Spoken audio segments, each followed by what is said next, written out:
Madame la présidente, Madame la ministre, Monsieur le président de la commission, messieurs les rapporteurs, chers collègues, nous examinons en deuxième lecture la proposition de loi créant de nouveaux droits pour les personnes malades en fin de vie.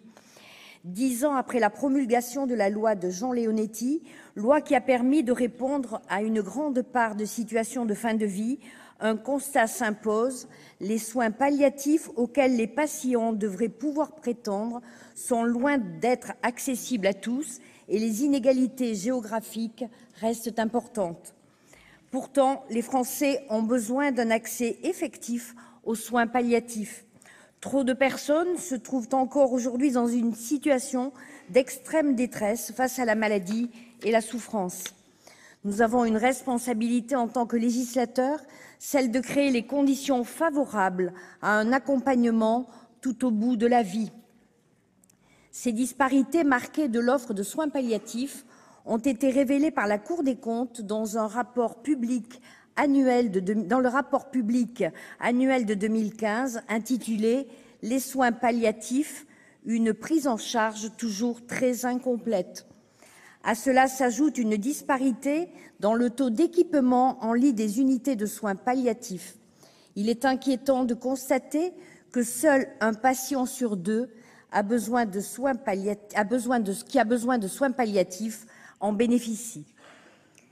Entre 2007 et 2012, notre pays est passé de 90 à 122 unités de soins palliatifs, le nombre de lits progressant de 942 à 1301. Mais il est urgent d'aller plus loin, car ce sont plus de 5000 nouveaux lits qui seraient en réalité nécessaires, ainsi qu'un doublement des équipes mobiles, en lien notamment avec les équipes d'hospitalisation à domicile.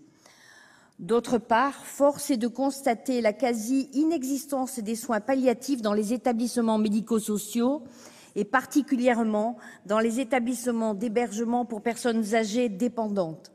Dans son rapport de 2013 consacré à la fin de vie des personnes âgées, l'Observatoire national de fin de vie relevait que 85% des EHPAD ne disposaient pas d'infirmières de nuit, d'où une multiplication des hospitalisations en urgence. Plus de 17 000 patients sont décédés en 2012 aux urgences, 52% avaient entre 75 et 89 ans, 22% avaient plus de 90 ans. 60% des patients ont pourtant été hospitalisés pour une pathologie qui aurait nécessité des soins palliatifs. Enfin, il est nécessaire de renforcer la formation des médecins et des soignants aux soins palliatifs, notamment au traitement contre la douleur. Cette formation, qui doit être initiale et continue, est indispensable. La douleur peut désormais être soulagée en France, c'est le cas dans de nombreux services qui sont formés à ces pratiques, mais il faut continuer à les développer en faisant prévaloir la prescription des sédations conformes à des recommandations de bonnes pratiques. Il existe également un manque de formation à l'écoute et à l'accompagnement des patients, alors que l'échange avec les familles peut apporter un soulagement réel, psychique et bien aussi physique.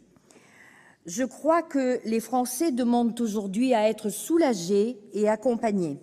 Aussi, Madame la ministre, nous espérons que le plan triennal visant à promouvoir la culture palliative que vous avez récemment annoncé aura la traduction concrète dans le projet de loi de financement de la sécurité sociale pour 2016, que nous allons prochainement examiner.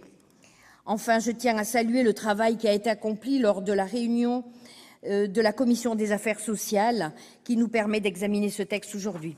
Merci. Merci beaucoup. La parole à Monsieur Gilbert Barbier.